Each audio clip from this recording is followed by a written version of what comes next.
This is Jeremy Carl, and you're watching the Break It Down show. Hell yeah. We got a great show today. We got our good friend up here, Wilfred Reilly. He's a doctor. Save your life, maybe. Or not. Yeah, one of those fake doctors. I can tell you about the feminization of poverty. Yeah, that's right. Yeah, and so we got Wilfred. Will is bringing Jeremy on the show so we can talk about his new book. And I guess I'll just kick this over to you, Will. Intro the idea and Jeremy, and let's go from there. Sure, yeah. So our guest today is Jeremy Carl, who's the author of The Unprotected Class, which recently became something of a bestseller. It's a book that a lot of people I know are talking about, most in a positive light. And the book argues essentially that, of course, there's still discrimination against minorities in some regions of the USA, but one of the more prominent types of discrimination in modern America is discrimination against white people, maybe especially white males. And that's the intro. Jeremy Carl is a Claremont Institute, I believe, fellow. He's done quite a bit of writing before, former fairly senior executive in the Trump administration. But this book, for a lot of people, I mean, I saw it at Barnes and Noble the other day looking for my own book. But this book is going to be his introduction to a lot of people. And Jeremy, if you want, how would you describe your book? What made you write it? Go on from there, I guess. Thanks so much, Wilfred. Yeah, and by the way, I'm glad that you saw it at Barnes and Noble. It's always a challenge for conservative books, even when they're selling well, to get into the retail sphere. So that's great. Well, both of our books are hidden on kind of a back shelf, I will say. There's the political, like the social science, and it was like Carl, Reilly, Soul. The front table was sort of Native women or something. It's like Missing Indigenous Women Month. So it's still the same thing. But I mean, it looked like the books in the back were selling pretty well. Well, that's good. I actually, when I did Donald Trump Jr.'s podcast, and he said they're going to hide this behind the Michelle Obama biography, and I suspect that's probably right.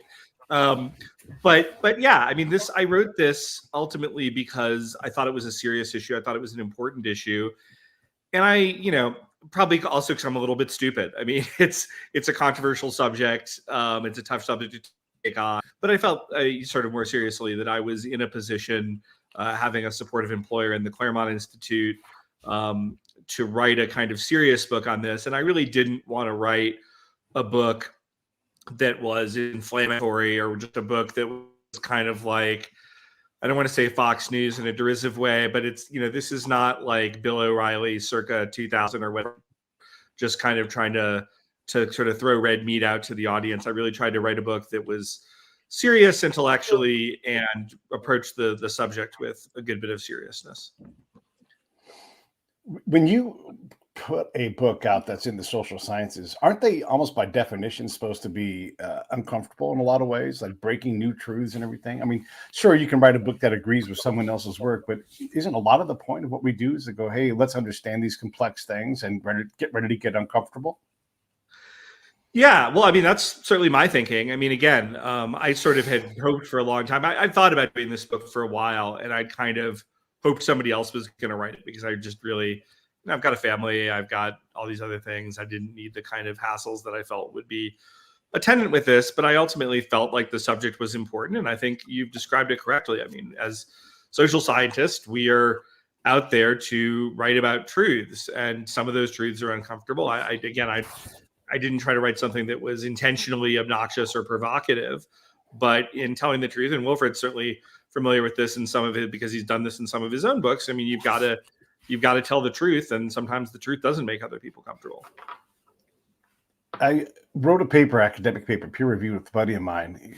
I got a lot of combat experience, and when we get these altruistic ideas, all this stuff goes together, by the way. So we, as a fighting force, want to go and we want to bring stability and uplift to the females. And so look, I write a provocative paper because that's what gets picked up and that's what gets you allowed to speak at the conference. If you're going to spend however many years it takes to get the damn thing done and into a journal, we may as well have someone read it. Even then, you present it and you're like, there's 12 people in here. All this, it's like it's really hard to get the people to pay attention to things. But basically, the premise was two dudes, by the way, said, hey, don't go to other people's countries and engage their women without first understanding the stack of people you have to talk to before you go out into the villages. And this is a very common sense thing, right? But we saw us repeatedly get this wrong. We didn't invest in the licensing that it takes to get women to go out and engage women. We just thought we could just show up and be like, have you Afghan women ever heard of a menstruation, a cycle of their, and it's like, of course they have periods there. And so, but I'm going to shut up in a second here.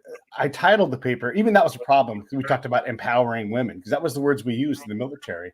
And before I would even get to the abstract, the females in the room would already have a problem with the paper and having no idea what the paper was about. They wanted to know which females we're talking about, ours or theirs. Right. And so that kind of passion, I think it means you've got your finger on the pulse of where there needs to be a conversation. Well, certainly that's my hope. And I think, one thing I've been gratified with is that my book has actually been received much better than I was thinking it might be. I thought people would really kind of tear into me no matter how reasonably I presented my case. And while I think that has maybe been to some degree, to the extent that folks on the left have paid attention to, I think their just strategy then to ignore it and make, because they don't want to have this conversation. So maybe I've gotten that, but on the right, I've really, and even among independents, I've talked to a huge variety of people, and overwhelmingly, I've gotten positive responses. And even when I've had disagreements, those have been put forth in a respectful and serious way. And so, I guess maybe that's encouraging that we're able to have these conversations, at least on the right, a little more easily and a little better than we've done in the past. One question that I would jump in and ask there is, has there been any engagement with this book at all on the left? And as a bit of setup there, Matt Walsh, for example, obviously does a lot of things, but conservative documentarian said that one of the ways he knew his movie was good was that it wasn't reviewed in the New York Times or the Washington Post. Meaning that if it had sucked, if it hadn't been funny, and I make a brief appearance in this movie, I saw some of it being filmed, it's hilarious. But if it hadn't been funny, it would have been very easy to rip into it the way Christian rock CDs are always reviewed and given one shit emoji, just that negative quick dismissal. But has anyone, I think his point there is correct. Has anyone from The Atlantic or something what you'd expect, center right commentary might, but the New Republic, has anyone reached out and reviewed this and talked to you about it? Yeah, they really, I've gotten a little bit of snidiness. When I spoke at the National Conservatism Conference, which was a big kind of event in our world in DC, which J.D. Vance did a little bit before he became the VP nominee. And that was kind of a high profile thing with media. And I talked about my book. And so I got somebody from New York Magazine calling me a fascist, et cetera. But for the most part, I haven't. I had a little bit of snide stuff, a little bit from somebody at the Atlantic, but not really getting into it. I do have somebody from Politico who's actually written seriously, Ian Ward, about some stuff on the right and kind of thinking in kind of the new right sphere, who has told me that after the election, he wants to do a piece on that. So we'll see. I totally agree with you, by the way, about Matt. The movie was very good. And I think the fact that the left attempted to ignore it was really part of that.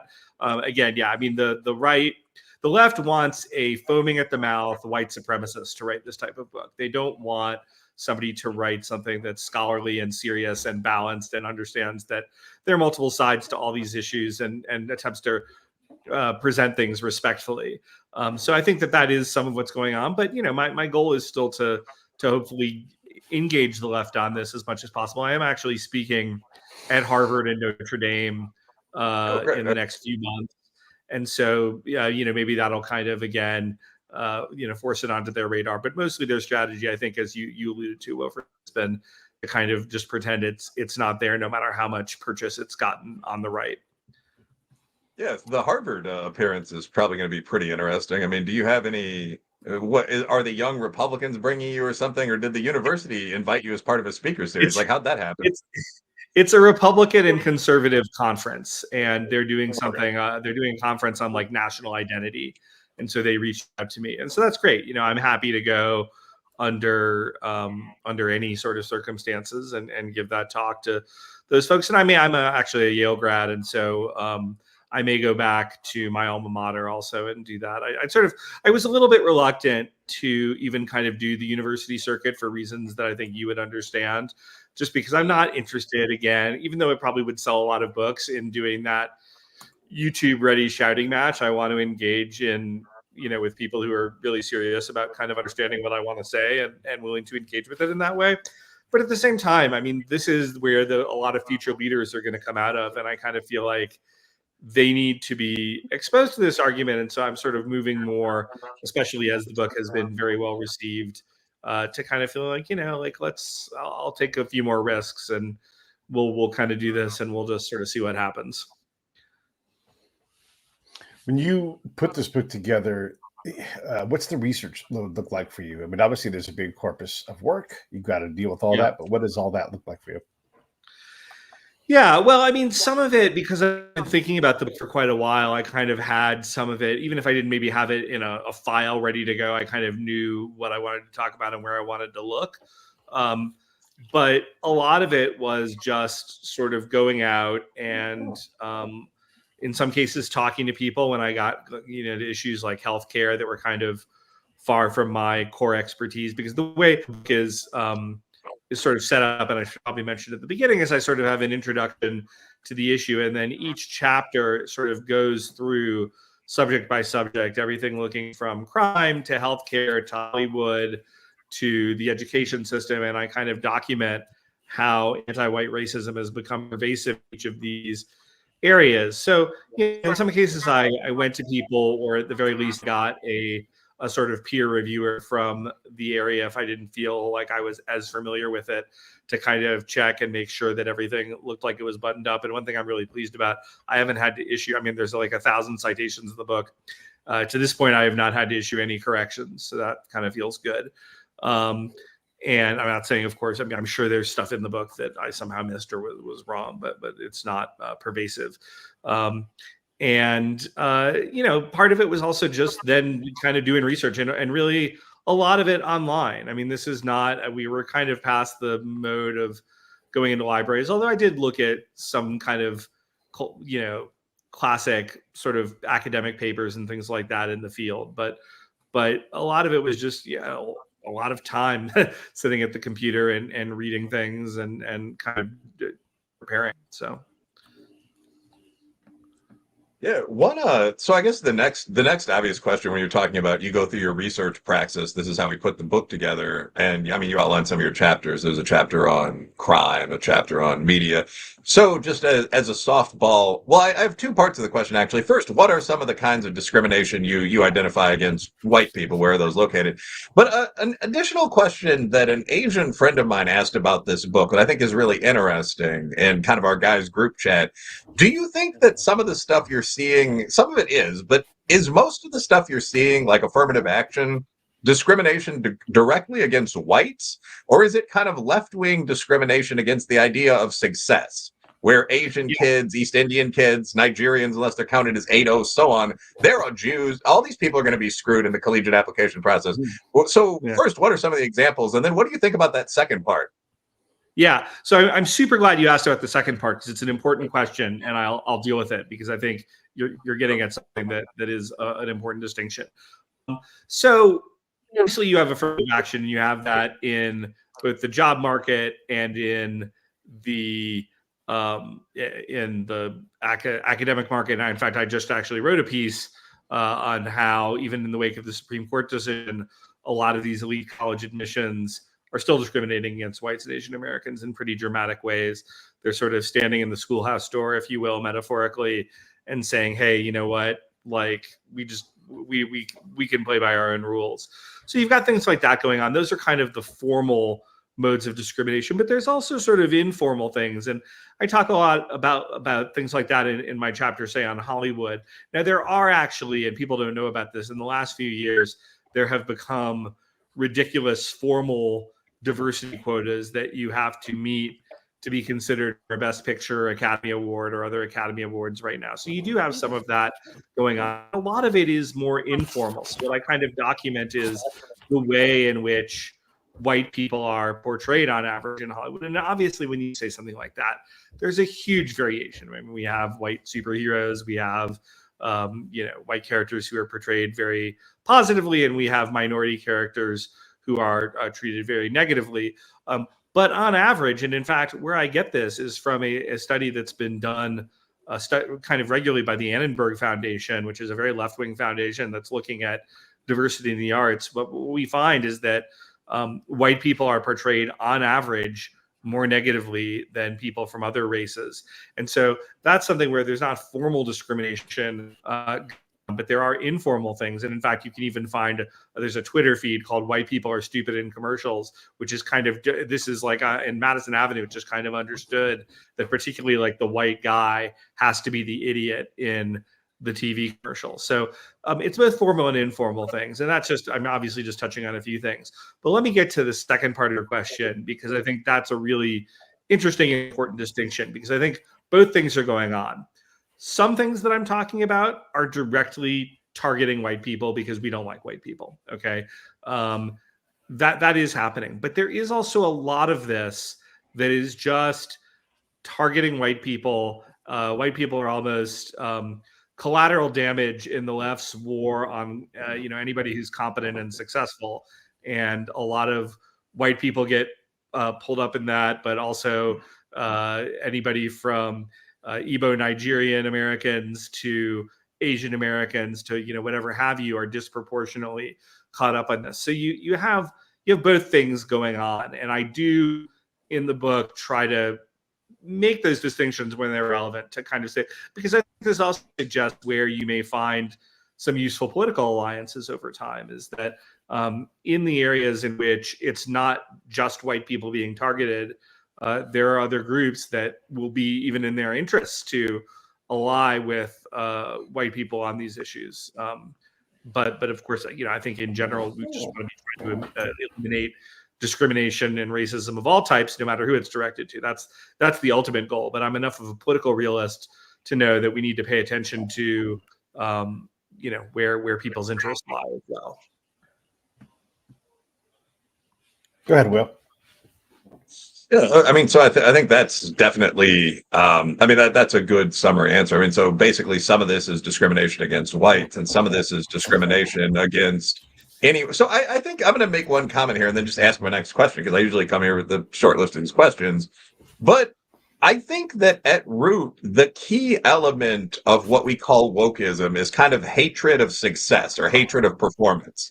And this comes out of a really weird idea that's taken from an academic called Franz Boaz, who Karl Marx also touched on, and so on. Yeah. But the idea is that all people are almost exactly equal. This is what social scientists mean by blank slatism. Jeremy knows this. Pete, you've read some of this stuff when you were putting your papers together. All people are pretty much exactly equal. And I think some of them really believe that all groups are pretty much exactly equal. So even beyond race, like all differences between men and women, that's socialization or something. Yeah. So when you see someone underperforming, the first thing you should suspect, Boaz says this explicitly, is that they're being oppressed by somebody else. So you should actually feel sympathy toward the failure or the criminal, the rapist or whatnot, because the real villain is the person that made him do that. So when you see someone succeeding, you know they're an evil oppressor. And when you see someone failing, you know they're an authentic winner. So when people say, well, all this is hatred of whites, like, no, they have this shit, they have this stuff, I'm trying to clean the language up a little bit, but in Japan and Nigeria, and it's just focused on people you'd never imagine, like the old samurai class or the wealthiest black tribe, the Igbo. So, I'm not surprised to see some of that, like affirmative action in practice. I mean, the group discriminated against a bit more than whites as Asians. Was that intentional? I don't know. I don't think they planned on doing it at the black radicals in the 70s. But once it became evident that Asians, Jews, foreign students, so on were very disadvantaged, there was no attempt to change the policy. The idea became that these were white adjacent. I mean, they can be literally from the two countries I just mentioned. They're basically like the whites. But anyway, let me seize on that. Because you said a couple of interesting things there. One is you kind of got into how some of this is cross-cultural to the extent it's not just targeted at whites. And it kind of reminds me, and I do mention this in the book, that really the first time that I began to think, I mean, of course, as we think about race, I mean, even if we say we don't think about it, we do think about it. But the first time I really began to think systemically about race, about 20 years ago, I was living in India at the time, and I was observing some of the kind of caste discrimination that was going on in India. And right around that time, and I can't remember how it came to my attention, I read Thomas Sowell's book, Affirmative Action Around the World, a comparative study. And he talks about just the sort of thing you're talking about. So the Chinese in Indonesia being treated in this way, or whatever else. And then the other thing, which I didn't mention in the book, but because you mentioned his name twice, made me realize maybe for a follow-up I should go into him a little bit more. Franz Boas, ironically, one of his students is one of my favorite writers, Zora Neale Hurston, who did not actually subscribe. To call her a Black conservative is a little bit of a it's an oversimplification. I mean, a lot of things going on, but it's funny that really Boaz's most famous student in many ways kind of very firmly rejected the kind of sort of racial victimization narrative that Boaz really wanted to paint. And of course, he had a huge influence on contemporary sociology and well beyond that.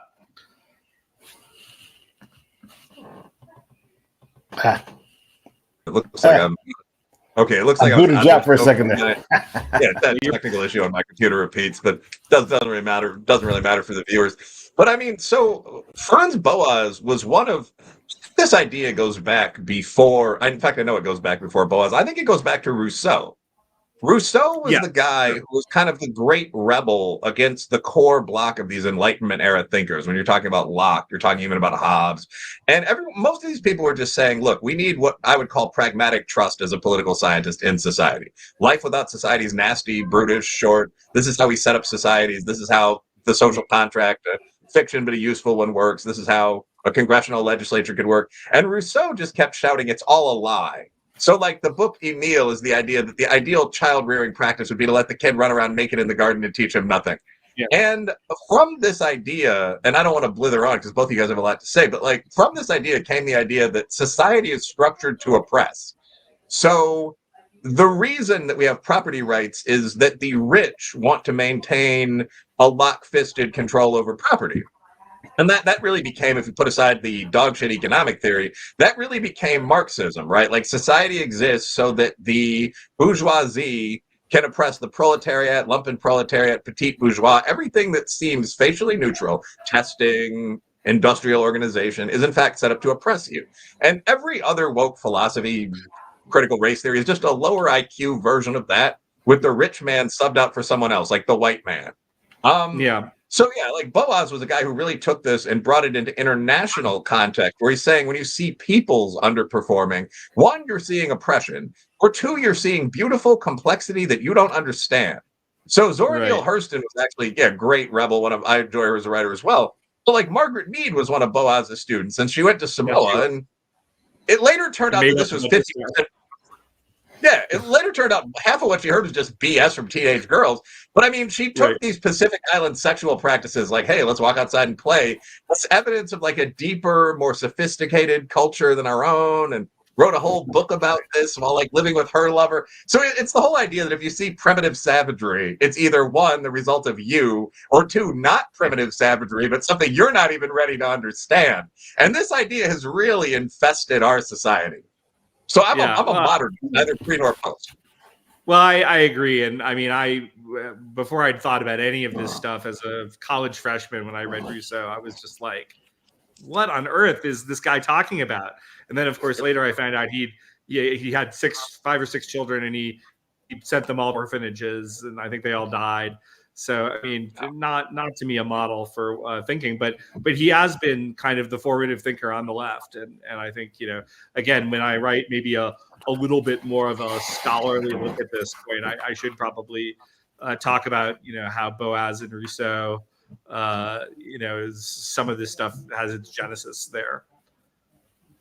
Yeah, and last line, you really see the temptation, right? Like with Margaret Mead, I mean, the big thing to some extent is it's fine to get laid, talking to beatnik students in the 50s. Like, if you think it's primitive to just bend over a table and sleep with your lover in the absence of any commitment, no, it's not. In the deeper, more civilized world of, so this appeal of like, you can fight when you want to, you can, let's say, have sex when you want to, if your parents think differently, they just don't understand. Like, it's obvious why these philosophies appeal to children and to youth.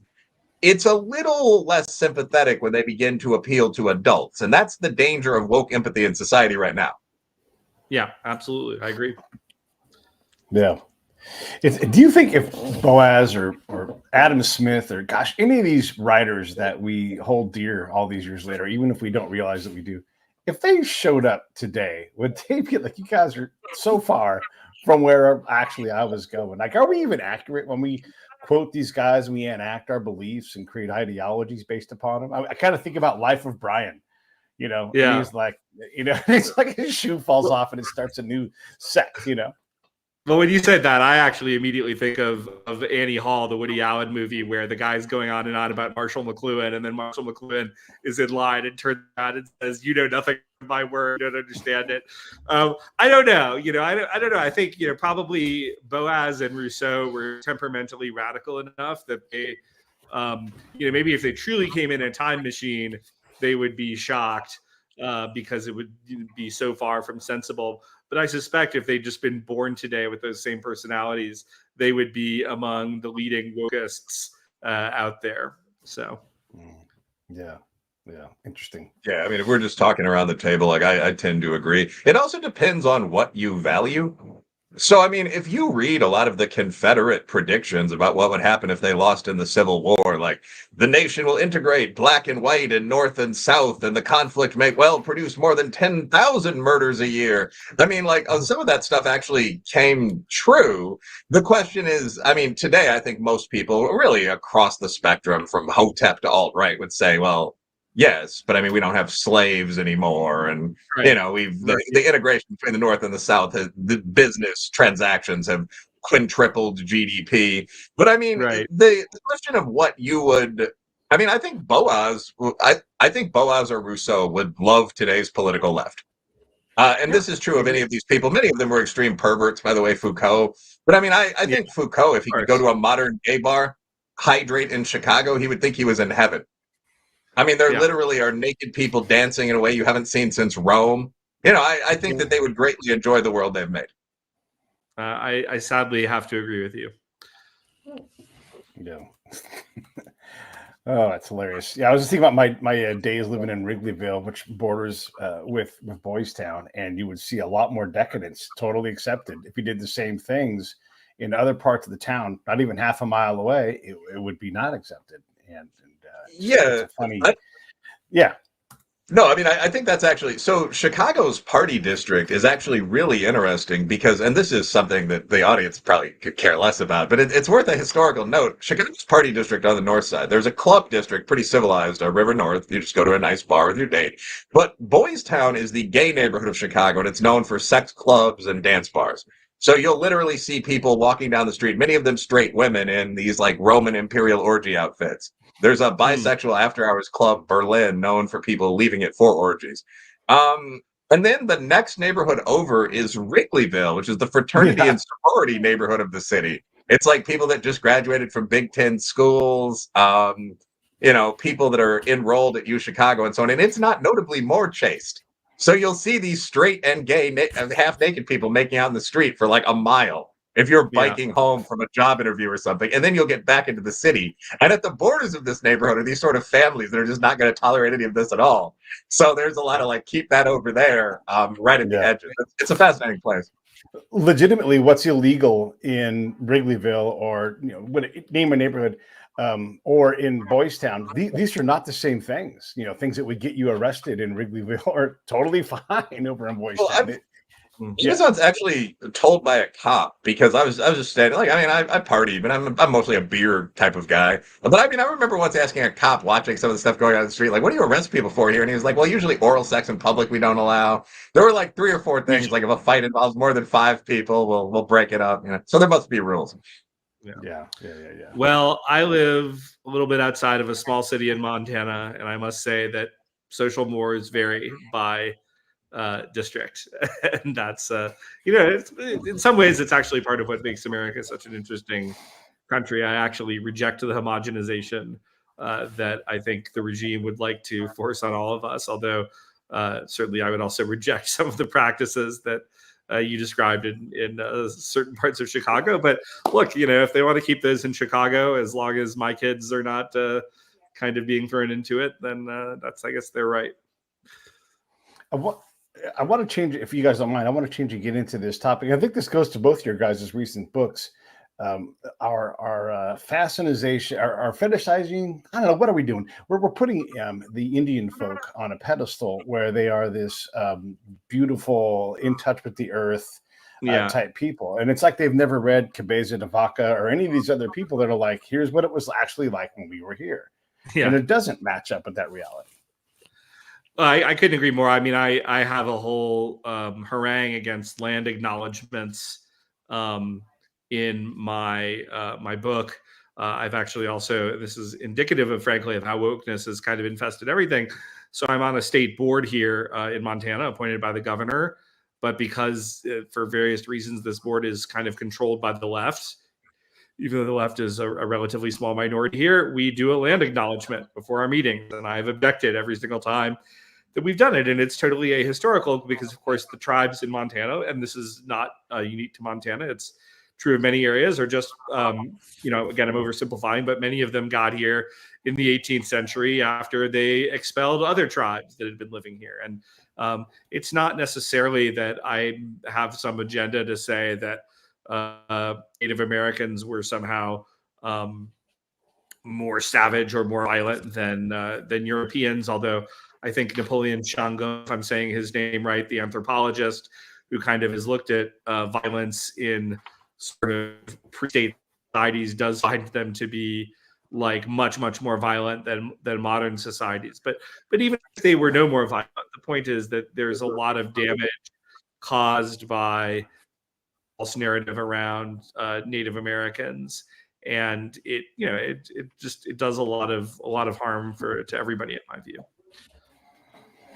It also does nothing for actual modern Native Americans living in, a very these problems that we solve. It's like we made alcohol illegal on Sunday, and no one was ever again alcoholic. All praise God. Yeah, you know, and right. I mean, it's so ridiculous, right? Because actually, usually the Native Americans you meet are not the ones who are the people who are most seriously enforcing some sort of fascism on this. I mean, there's some Native Americans in our church, and I feel like if I went up to them with that, they'd just be like, "Call me John and get the heck out of here." But it's the woman who looks like the white woman who's like, Sachin Littlefeather, whatever, who is going to enforce every single metric of extreme Native wokeness upon you. And again, it would be funny if it weren't so sad.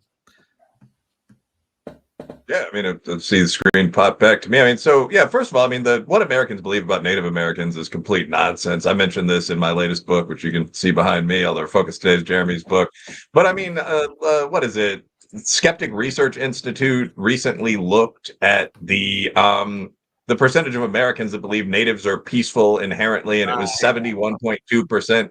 Which is just racism. I mean, no one is inherently, I mean, you can argue slight differences in math or something, but no one is inherently kindly as a human being. So it's, anyway, the idea was that natives were far superior to whites and Bantu blacks, everybody else.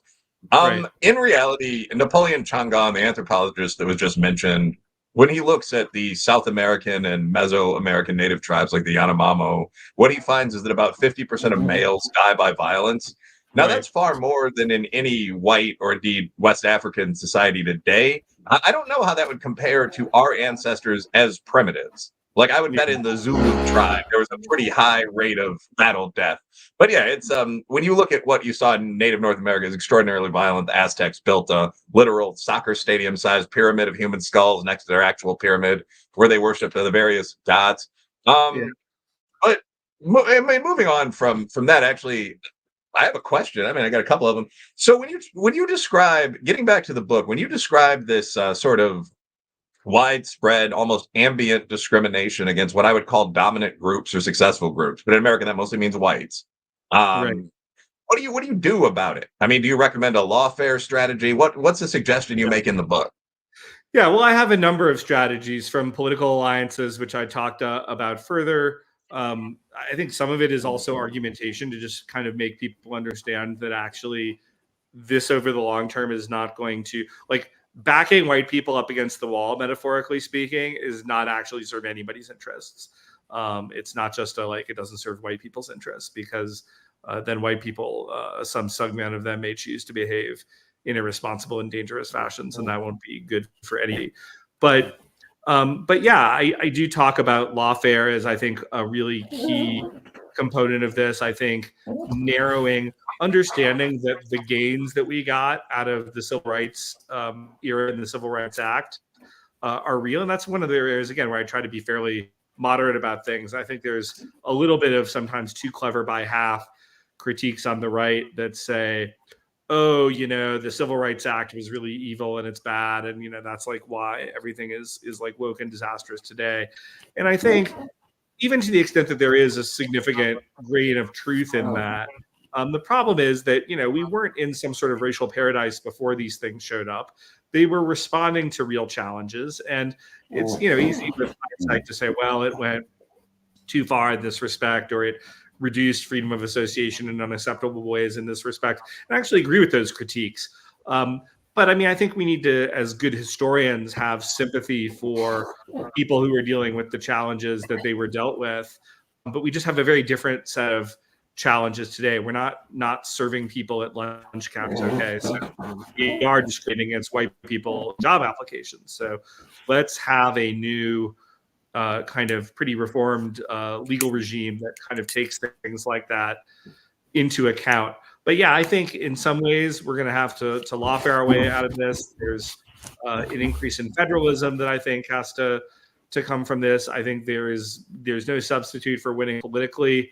I don't know where folks officially stand on things, and I think I probably have a pretty good sense with Wilfred, but certainly I think Donald Trump beating back all the forces of wokeness in a few weeks would be very helpful to kind of maybe show that this particular god is losing its power.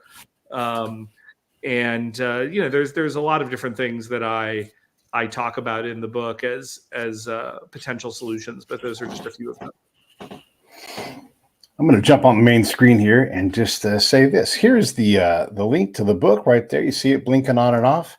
You guys always know what I say. Buy two, buddy, read it, get one for you and a friend, have some discussions and work on some of these ideas. Jeremy writes great things. He's hyper qualified. You can go look at his stuff on his website. I'll put that up right now. There it is right there. But yeah, this is how you support people who do amazing work like this and inform us. Is this question for both of you guys, really? Is the bar of equal protection under the law, is that just not attainable? I mean, our country starts with like, hey, anything not covered in this first document, it's legal. And then people said, no, we have to protect them. So we get the Bill of Rights. So the question is equal protection under the law just not a realistic standard to expect to maintain? Are we always going to have this fight? Well, I hope it's attainable. I mean, again, I kind of wrote this because I'm trying to avoid the darker path that a lot of people, I think, would be happy for us to walk down for their own reasons. I don't have any illusion that either the continuation of what I think could be fairly called a cold civil war right now, or the training of that cold civil war into a hot civil war, is in anybody's interests, and that includes the people who would win such a civil war. So I certainly want to sort of shut that down.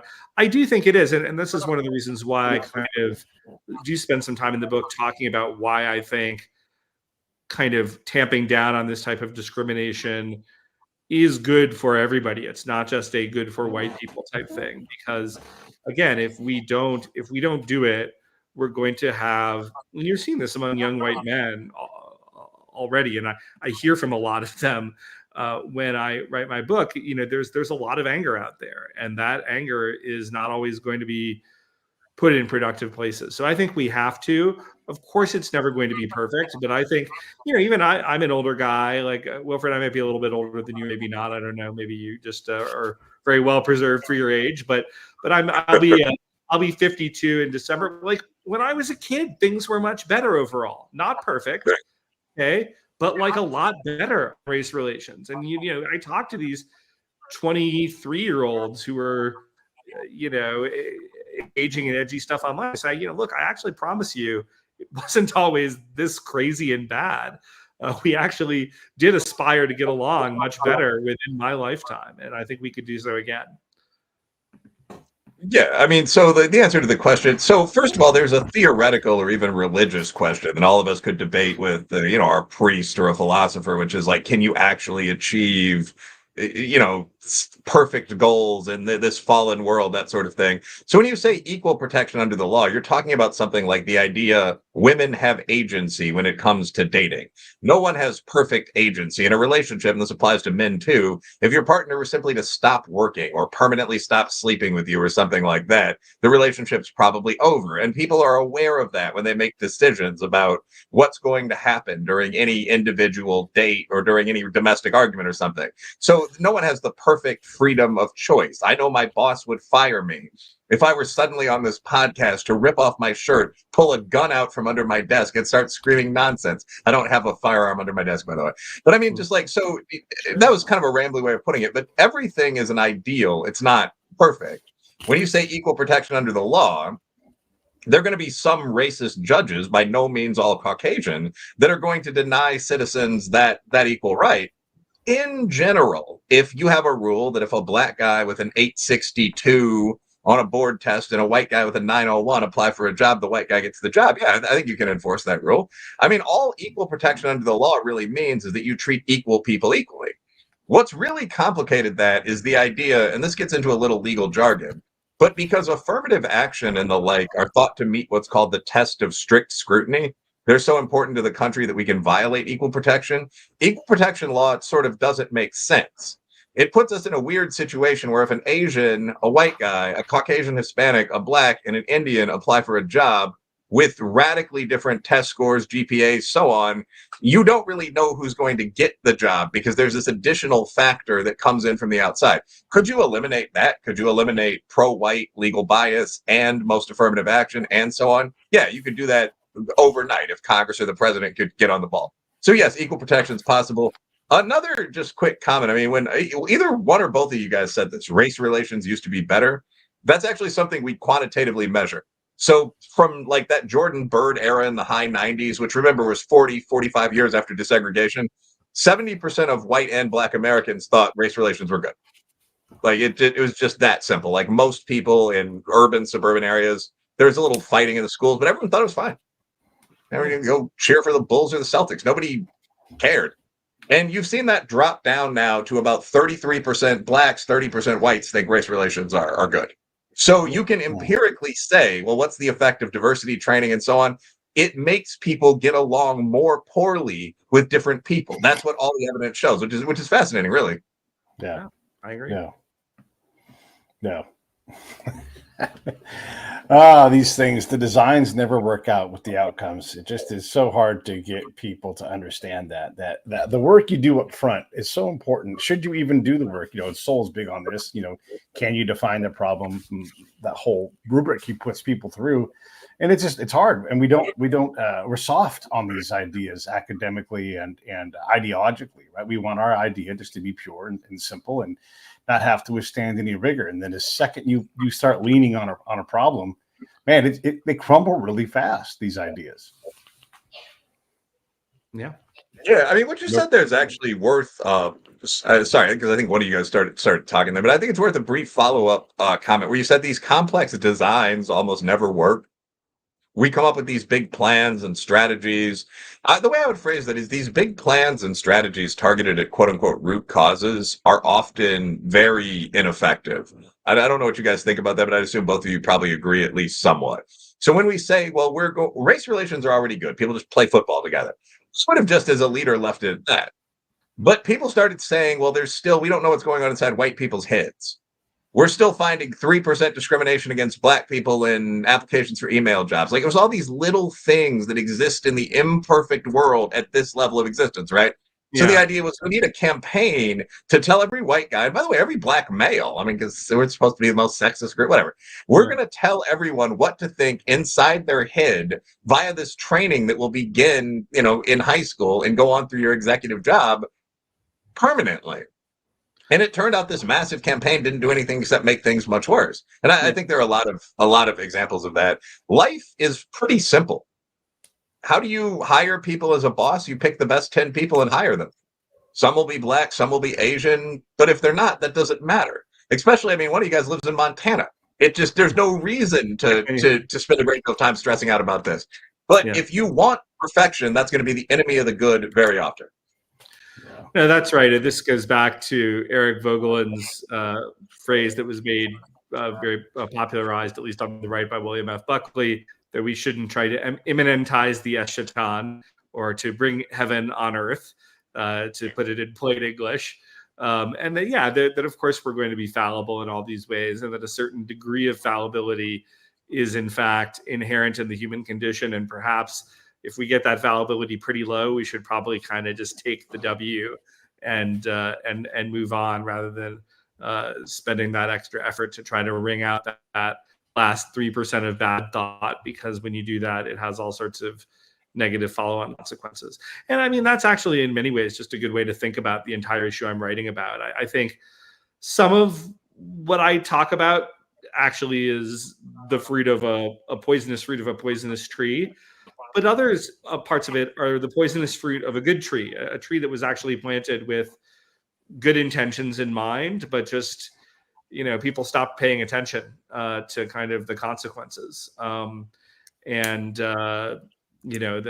real world just kind of departed from the theory. And I think that's sort of where we find ourselves. Well, yeah, I mean, so, okay, just going down the list. One comment here. I mean, Jeremy, you've mentioned several times that one of the goals of your book is people sort of forming alliances to support rational policies. I mean, obviously there's sort of a civic nationalist, some people would say, idea here. What's your thought on the actual alt-right, which you've mentioned a couple times in passing, like the white backlash to quote unquote wokeism? What's your take on that group of people? Yeah, I mean, I'm understanding. I don't know that I would say sympathetic, but I'm understanding of why, particularly among young white men, this took off in the way that it did. I do think, and again, I'm not saying anything I haven't written in the book, there's a certain hide the football that happens among the true ethno-nationalists, if you will, where they kind of talk about their goal of like, oh, we want to have some ethno state or whatever, but oh, well, how are you going to get there? Because, we have this very diverse, and then they suddenly, they're very cagey about that. I mean, I guess there are a few, who really will, but the ones who are trying to put on any sort of a mainstream face are often very cagey about that issue. And look, I mean, some of these guys actually, some of their outlets actually reviewed my book and said, wow, for a mainstream book, this was a really, really candid and forthright book about the problem. So it's not that I'm bashing everything about them, but I just think that even though I'm sympathetic with where they are, I start my discussion just assuming that the reality is we are a multi-ethnic country, and that's not going away. And so we need to deal with that reality and not engage in the sort of what ultimately amounts to either a racial fantasy, or if it's not a racial fantasy, something that would quickly descend into a great deal of violence, even if that's not often made explicit by what's being said. At the same time, I think you can go back, let me try to be fair, and say intellectually, sometimes those guys find the critiques, they're really looking for them. And they'll find stuff that other people will be too polite to mention, or they just won't find it at all. So intellectually, I think that they can have a role, but in terms of providing a solution for society, I just think that, they're engaged in an exercise in unreality too frequently. Yeah, just as a follow-up to that, okay, my mic's not muted. Yeah, I mean, how to put this politely? So there are two levels here, and I actually think you phrased this pretty well. So first of all, when you make obvious things taboo, like culture and potentially genetics impact human behavior, you're going to have a lively conversation outside the fringes where people say a lot of obnoxious stuff. And this is more than the alt-right. I mean, there's a black version, the Hotep brothers, like, how do you actually exist in a society where you're, a large but minority group? And they say a lot of racist stuff as well. There's their actual turf feminist kind of crossover between the right and the left. So, I mean, none of these people are going to become the face of mainstream movements. But, I mean, yes, there are a lot of people who probably do find that attractive. I've actually had work of mine reviewed by all three of those communities. American Renaissance actually, I once debated their founder, but they ran a review of my book, which was mostly positive. They gave it about a B plus. They said I didn't praise white people enough, which I suppose was on point. And I said there were too many black cowboys. But I mean, I think so. There's that level of, you can't say that you certainly can advise young men not to get involved in this kind of thing, radicalism at any level, but you can't say that everyone who has a non-internet presence is a murderous racist in reality. The Right. problem with the actual alt-right theory, I mean, there are 91 ethnic groups in the USA. I believe you just go to Britannica or Wikipedia, 70 of them are just Caucasian, something like that. I mean, there's no chance of an ethno state. When people used to say this sort of talk on my Twitter page, I would just ask them if they thought they could kill me in a gunfight. And people would always find it to be sort of a silly, primitive question, but that's the actual reality. The country's split 60-40. No one's going anywhere. Neither whites or blacks are going to move that settled middle-class Hispanic majority in Texas. So what's your plan? And I would agree. I don't think there's a meta point I'm making here. That's not thing that's going to happen. If I were either a hotep or an alt-righter, I don't really see why I'm giving them advice, but I would try to promote as much federalism as possible. So that if New Mexico wants to be heavily Native American with land acknowledgements and the Museum of Hopi Culture and so on, then people that don't like that can move to Alabama or Montana. I mean, I think that would be the only feasible way to get back some of that really American regional diversity. But no war is coming. Everyone's too fat to fight. Yeah, no, I think this is, I completely agree with everything you said. I mean, I feel sort of lame saying that, but that's the reality. I mean, and it's just, there's a certain amount of fantasy going on. At the same time, I mean, I don't want to just bash these people because I understand why they're angry, why they're frustrated. In many ways, you could see parallels in certain respects to Black nationalists in the 1960s, right? Coming off an era where there'd been a lot of discrimination. They're angry. They see that society is not treating their group, at least from their perspective, and I think there's a lot to it, in a way that seems right. And so, they're young and they're sort of playing with identity. And I think some of these people can be captured, and maybe that's a little bit of a loaded term, but I think that they can be brought back into the mainstream more productively. I have seen folks who have done that. I mean, then there are folks like Richard Hanania who go all the way in the other direction from like alt-right to neo-lib. And I'm not necessarily endorsing that. I think that's a troll. I'm not sure. I've asked him privately, like, are you being serious about this? And I mean, he's said in the past he wants to do some of the greatest trolls of all time and so on. I can't imagine that when he posts things, and I like Dick Hanania. I don't, he did some negative writing in the past, but I think he is in sort of the center right now, which is about where I'd fall, actually. But I mean, when he says things like the sororities in Michigan are voting, but the fraternities are not, let's all just throw ourselves on the mercy of women and hope they're kind to us. I don't imagine that he's being serious. Like, I think there's got to be a goal here, monetization or a book or something. Well, it's funny you mentioned this, because this would actually suggest he has not left his alt-right past very far behind, because, of course, what the alt-right really specialized in was putting out these kind of very outrageous statements, and it was never clear to what degree one should take them seriously and to what degree, because they were usually presented with a certain degree of ironic distance, they really meant them. So you've got this going on. But again, I say this, I don't want to just bash these people, because I think they get bashed unfairly in certain respects.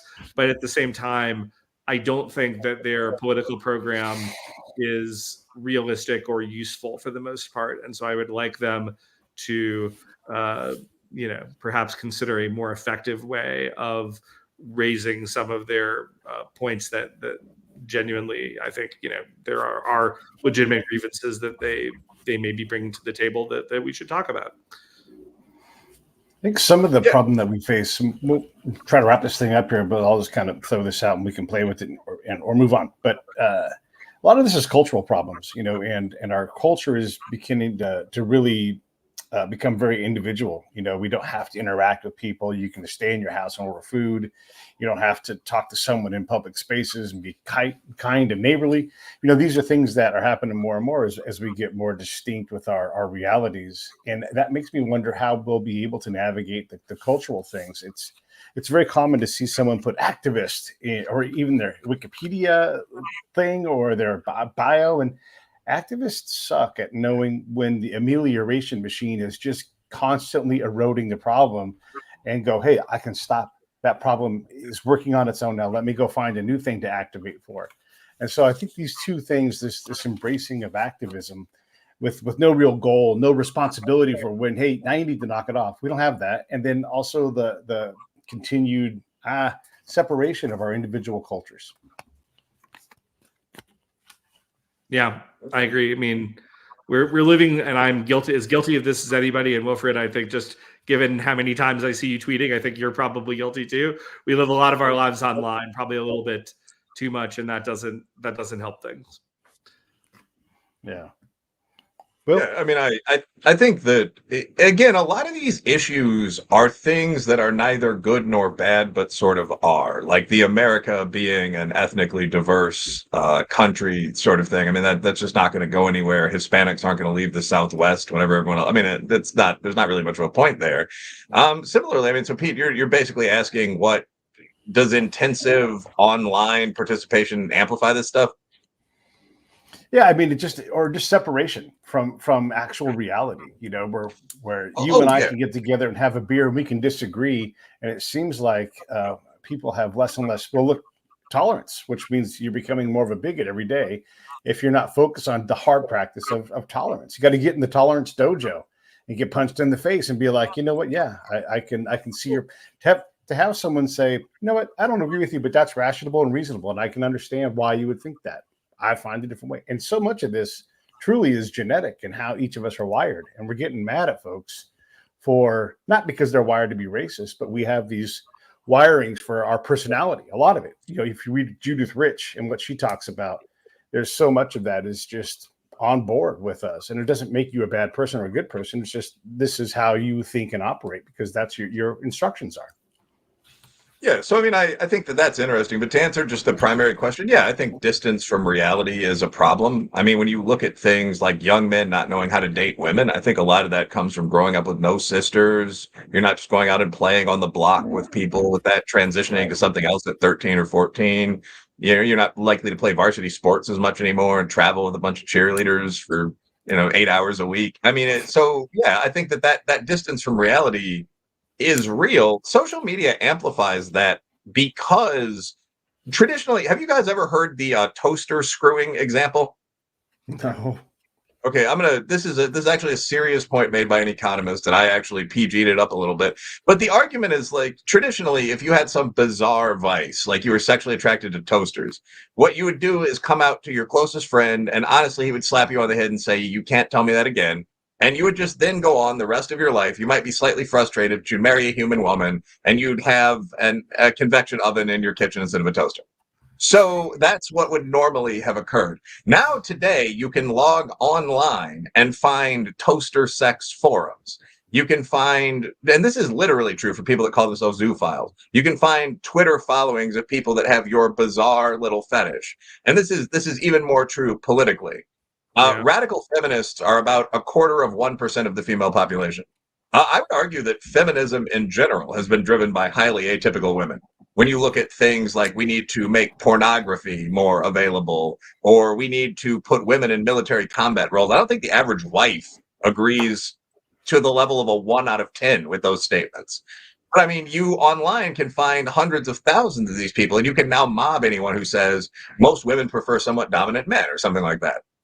This is just true across the board. I mean, it's true. That's the alt-right. That's the hoteps. All of these are people. That's the TERFs. All these are groups of people that exist in virtually no numbers in reality. So maybe alt-right up to 5% now, certain percentage of young whites, but none of them are close to being a social majority. If you log on to Twitter, much less Reddit or 4chan, you would not believe that. So the artificial worlds we can curate for ourselves are a problem. I don't think there's an easy solution. I'm not going to turn off my computer and lose X number of $1,000s per year and cut off half my friends. Am I going to call them every day as a man? Yeah, well, I don't think arguing about politics is quite at the toaster screwing level, but yeah, that's the thing though. Like today, the guy's going to have 15 toasters in his house. What do you do about that? All I can really say is I try to make contact with reality as much as possible.